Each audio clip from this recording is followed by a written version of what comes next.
इतने अनंत उपकार हैं कि हम उनका वर्णन नहीं कर सकते। उसने हमारे जीवन को कितना सुंदर और सुलभ बनाया है, कितनी हमें जो है बहुत ही अच्छी अच्छी सुविधाएं इस मानव जीवन के अंदर दी है। तो हमें उसका कृतज्ञ होना चाहिए। उसी को उस कृतज्ञता का नाम ही यह है ब्रह्म यज्ञ है, परमात्मा का धन्यवाद करना, उसका ध्यान करना। इसी को हम संध्या कहते हैं। दूसरा जो है देव यज्ञ। देव यज्ञ जो अभी हमने किया है, हवन,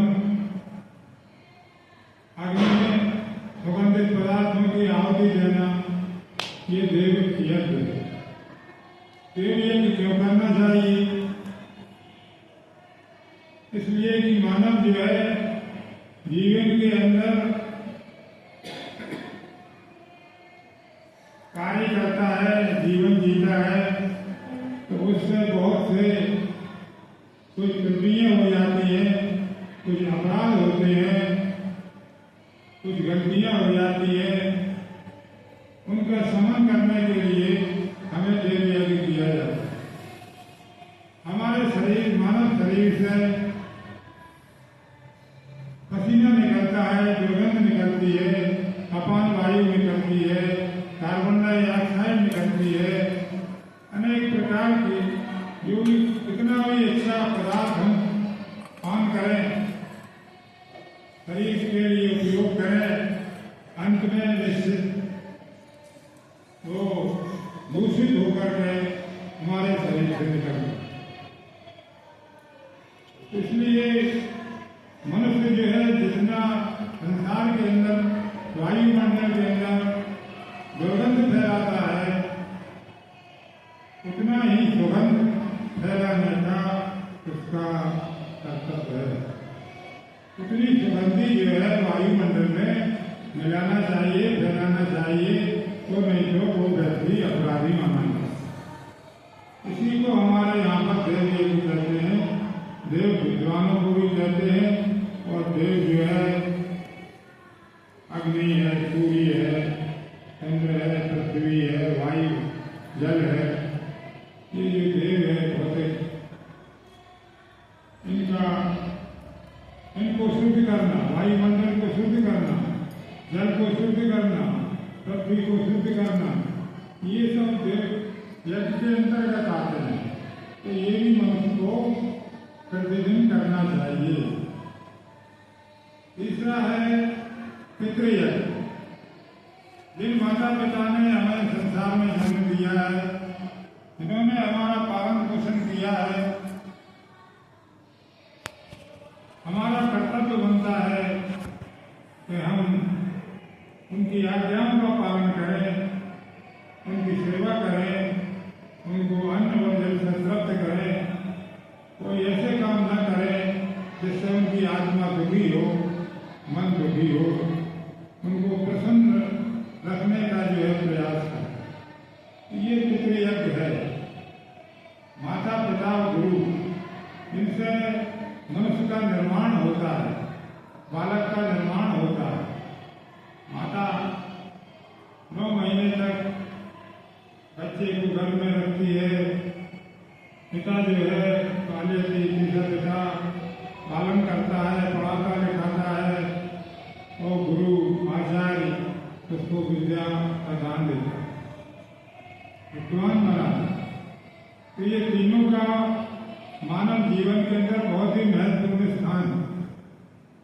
सत्याग्रह प्रकाश के अंदर महर्षि लिखते हैं कि वो संतान बड़ा भाग्यवान है जिसके लिए उत्तम धार्मिक विद्वान माता पिता और गुरु मिल गए। उसका जीवन जो है अत्यंत ही बहुत ही उत्तम बन जाता है। इसलिए पितृयज्ञ तीसरा है पितृयज्ञ। हमें उनकी तन मन धन से सेवा करना चाहिए, ये पितृयज्ञ कहलाता है। चौथा है अतिथि यज्ञ। माने नहीं, तिथि माने तिथि। कोई आने जाने की तिथि निश्चित न हो और वो विद्वान परोपकारी साधु महात्मा हमारे घर पे आ जाए, अचानक आ जाए, तो उसकी हमें अन्न जल से सभी प्रकार से उसकी सेवा शुश्रूषा करना चाहिए, उसका सम्मान करना चाहिए, उसके प्रवचनों से उपदेशों से लाभ लेना चाहिए और इस प्रकार से ये अतिथि अतिथि। पांचवा है परिवेश देवी। परिवेश देवी के जो हमारे आश्रित प्राणी हैं, जैसे गाय है, कुत्ता है, बिल्ली है और पशु पक्षी हैं और अनेक प्रकार के जो जीव जंतु है, उनको भी गृहस्थ आश्रम के अंदर बताया है कि उनका भी जो है मनुष्य को